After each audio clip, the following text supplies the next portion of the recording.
For today's video notes, you will need in class 79.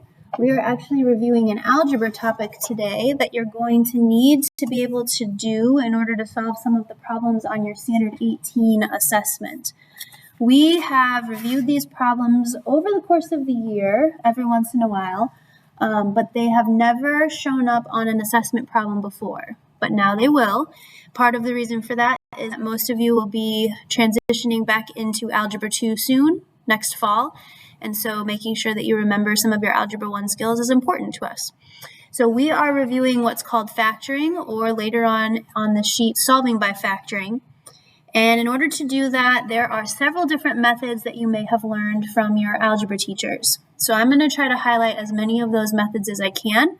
Just know up front that you don't need to know all the methods, you just need to know one that works really well for you. So if you end up liking using the magic X, or you end up liking using the box method, or you end up liking guessing and checking, that's okay. As long as you can accomplish the problem consistently and correctly, we don't really care what method you use for factoring. Okay, the first thing that we need to know is that when we're factoring, we want to look for greatest common factors first. If there are any greatest common factors, we're going to factor those out before we do any other factoring. Then if there's not greatest common factors, or if there's a trinomial left over, we're going to try to look for some of our factoring methods to help us with the next stage.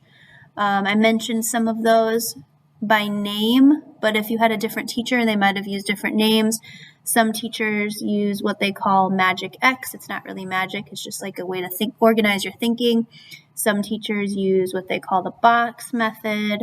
Some teachers use what they call guess and check, which means you make an educated guess and then you check to see if your answer is right. There are other methods out there as well, so if your teacher called it something different, that's fine. Once we get done with those methods, we're going to double check on the GCF again. Okay, so we round back around to check our work, and one of the ways that we can do that is by looking again for a greatest common factor, and I'll kind of highlight that as we go. Okay, so for the first problem, we're just factoring, which means we're rewriting this expression as a multiplication problem. We'll see why that's important later on when we get to the solve by factoring problems. The first thing we want to look for is a greatest common factor. That's something that both of these terms share in common. So when I'm investigating 4 and 20, they can both be divided by 4. And when I'm investigating x squared and x, they both share an x in common. So 4x would be my greatest common factor. We're going to factor that out to the front of the expression. And then in parentheses, we're going to write what's left behind. So basically, we're undoing distributing when we're factoring. So when I'm thinking about the first term, 4x times an extra x would result in 4x squared. And 4x times a negative 5 would result in negative 20x. So what's really happening is 4x squared is being divided by 4x, which leaves x behind, and then negative 20x is being divided by 4x, which leaves a negative 5 behind. This remaining term is linear, which means that it has a first power exponent only. That means we can't factor this anymore. So we don't need to go through our other steps for problem number 1. The only thing that exists in this problem is a greatest common factor, and we've dealt with that. Moving to example 2, x squared, negative 3x, and negative 4 do not share any factors in common. There's nothing that all three of them can be divided by. So that means we've checked for a greatest common factor, but it does not exist, and we move into some of our other factoring methods. When we're looking at a trinomial, it's important that it's in order, which means we have descending exponent powers. So x squared first, x to the first second, and then constant terms at the end. The coefficient in front of x squared, if it's not typed on the page, is always a positive 1. So if you don't see a number there, that's going to be a 1. We call the coefficient on x squared a, the coefficient on x b, and then the constant term is c. So if you're a magic X person, your teacher would have taught you last year to multiply a and c together. That gives us negative 1. So that's going to be a clue about multiplication. And then that middle term is -3. That's the B. That's a clue about addition. And so what we're looking for is two mystery numbers that are going to multiply to be -4 and add to be -3. Some of you like factor tables, so those can help you kind of think through your options. If they're going to multiply to be negative, then that means that one number needs to be negative and the other has to be positive. These add up to be +3, which means I'm close. I just need to switch my signs, and now these two numbers multiply to -4 and they add up to be -3. So these two numbers, +1 and -4, are the answer to my little magic X puzzle. Now, even if you are a box method person, you're still thinking through these same details. You're still thinking through values that multiply to be -4 and add to be -3. You're just going to use your answers in a slightly different way, and you might not have organized your work this way, but you're still going to work to find those numbers that make those two facts true. If you're a magic X person, your next step is to take this 1x squared and use it to fill in the beginning of two different binomials. So 1x squared becomes 1x and 1x.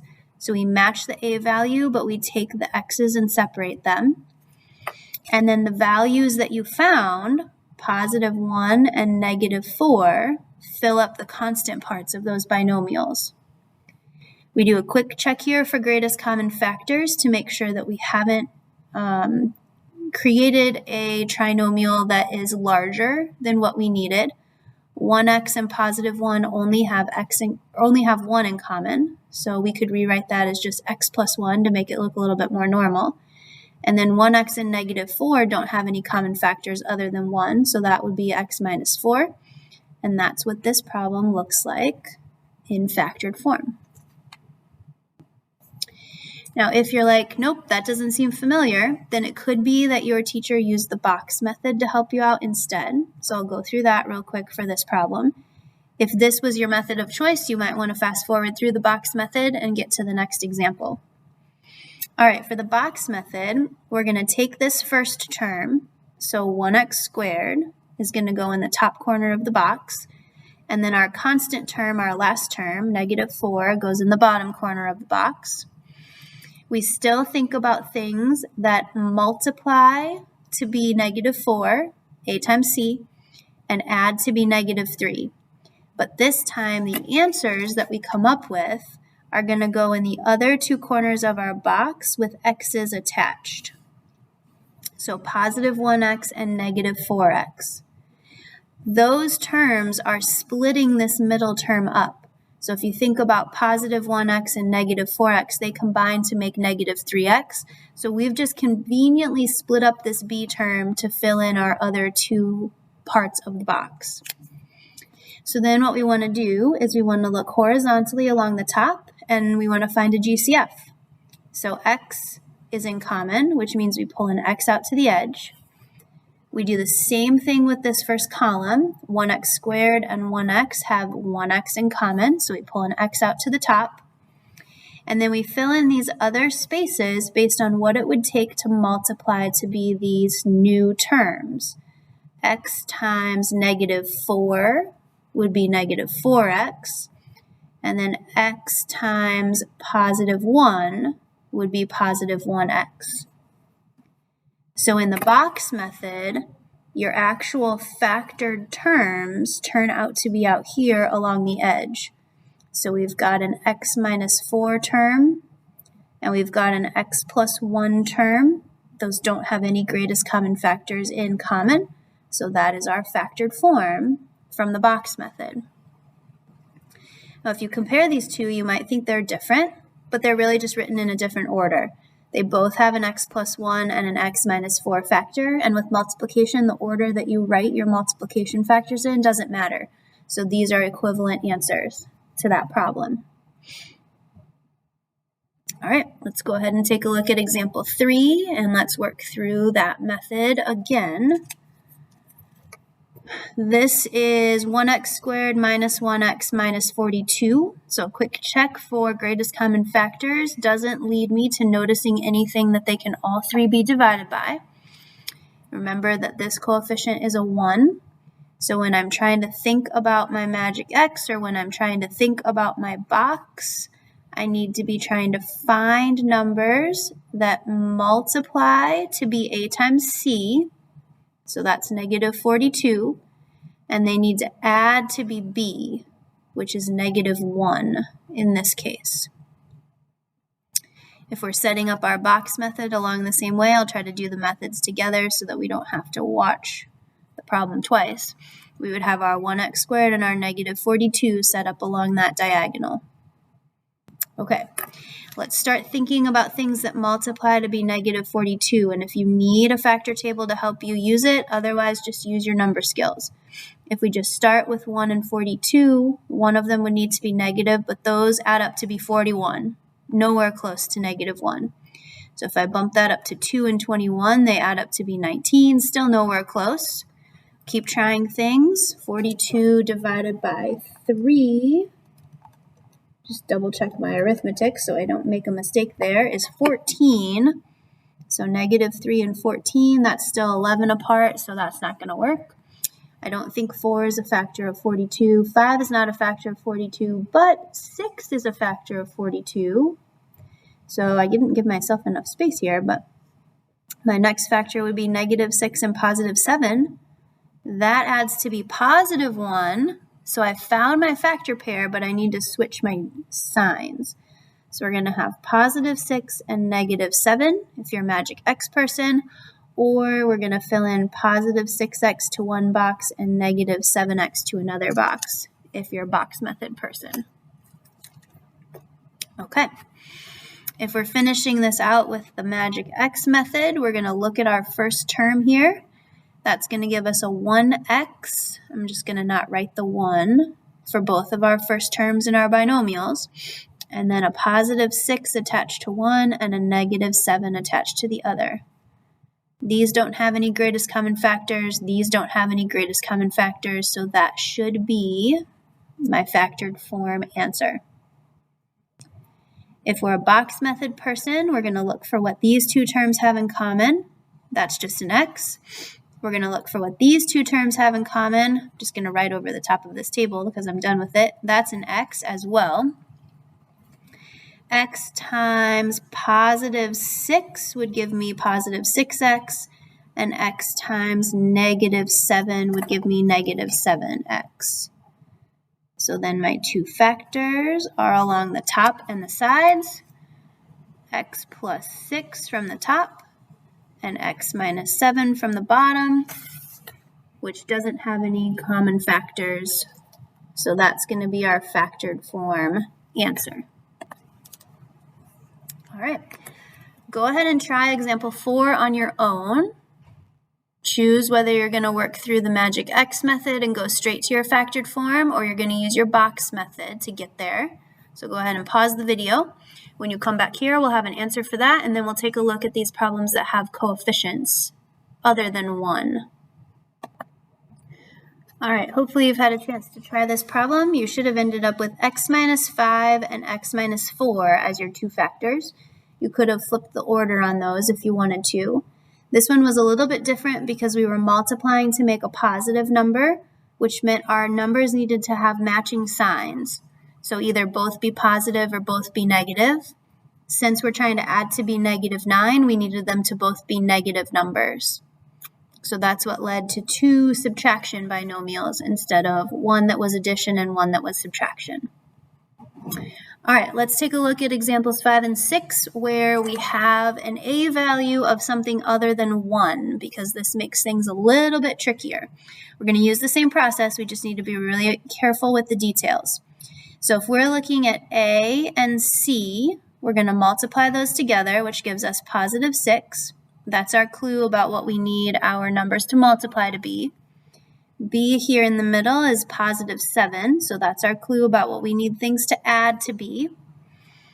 If we're thinking about numbers that multiply to be positive 6 and add to be positive 7, I think our first set of factors will work. 1 and 6, both positive.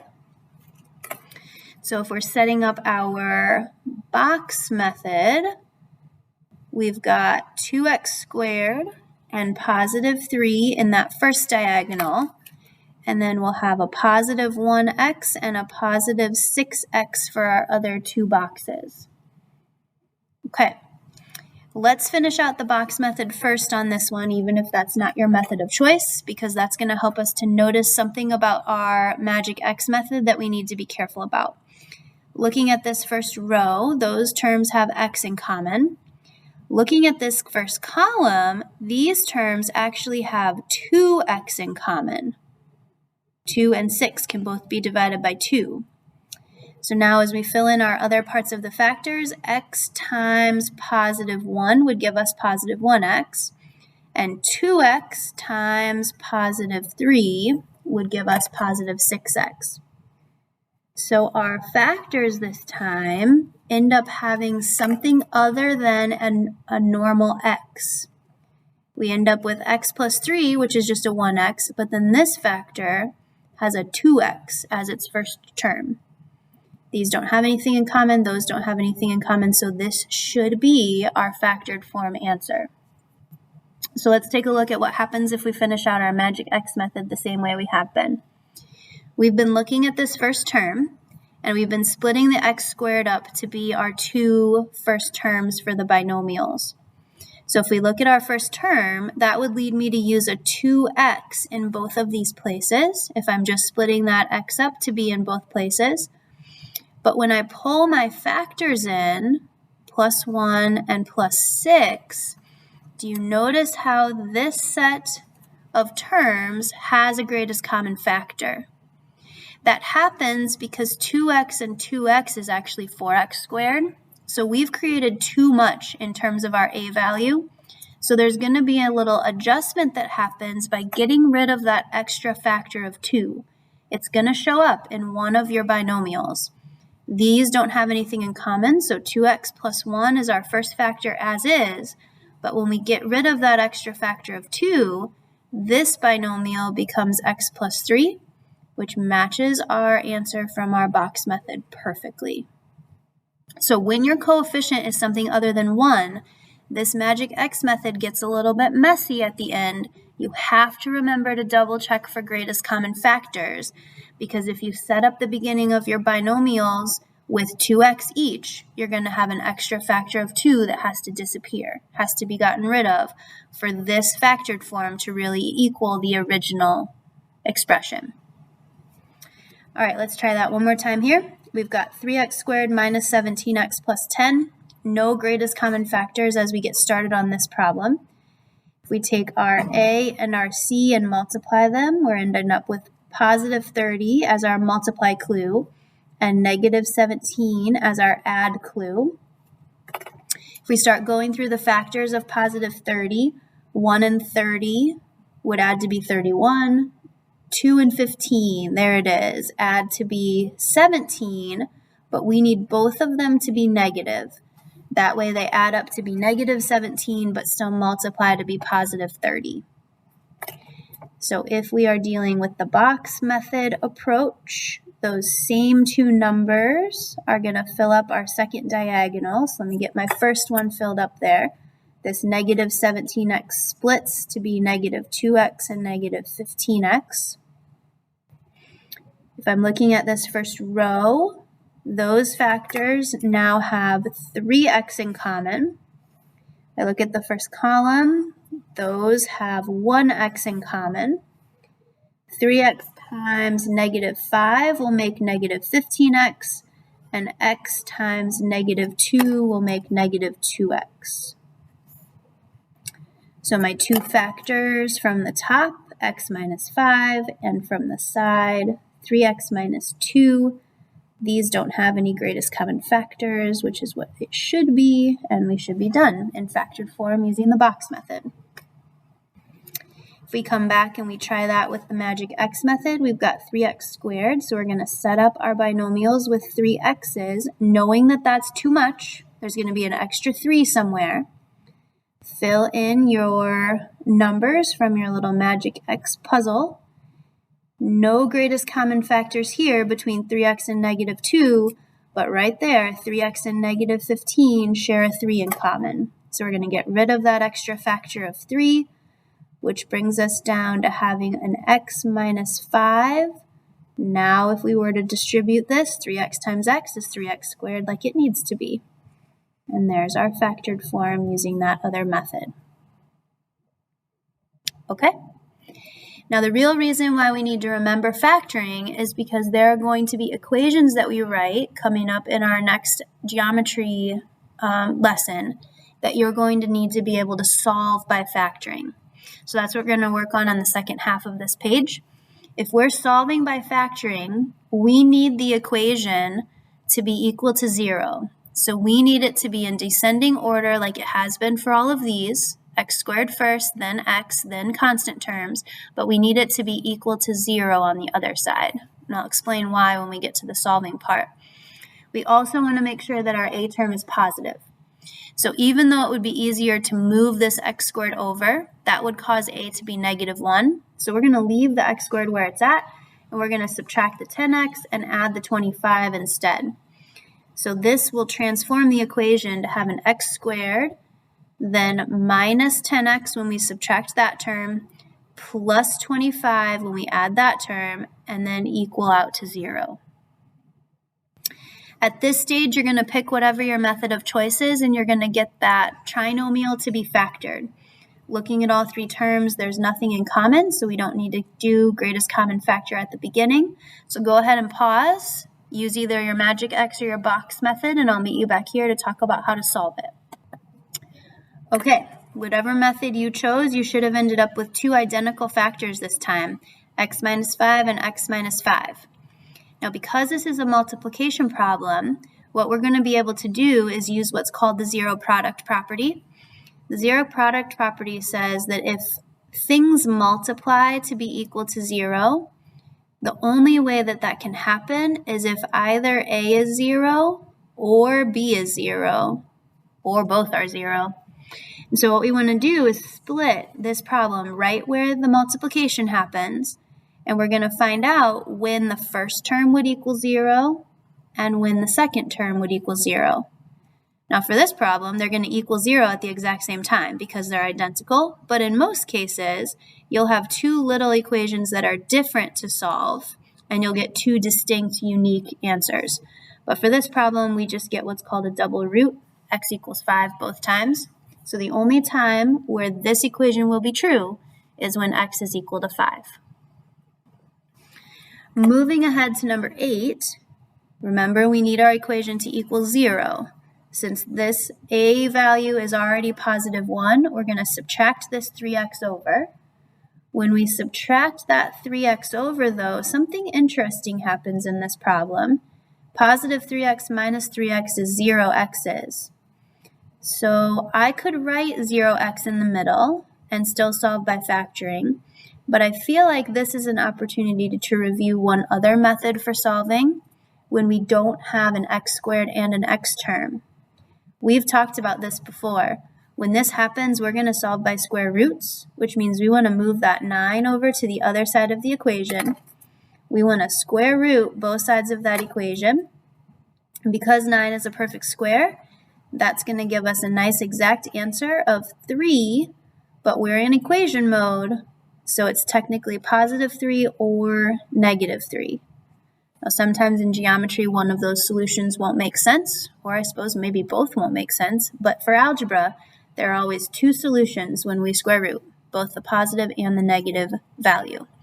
So this is not factoring, by the way. This is called solving by square roots.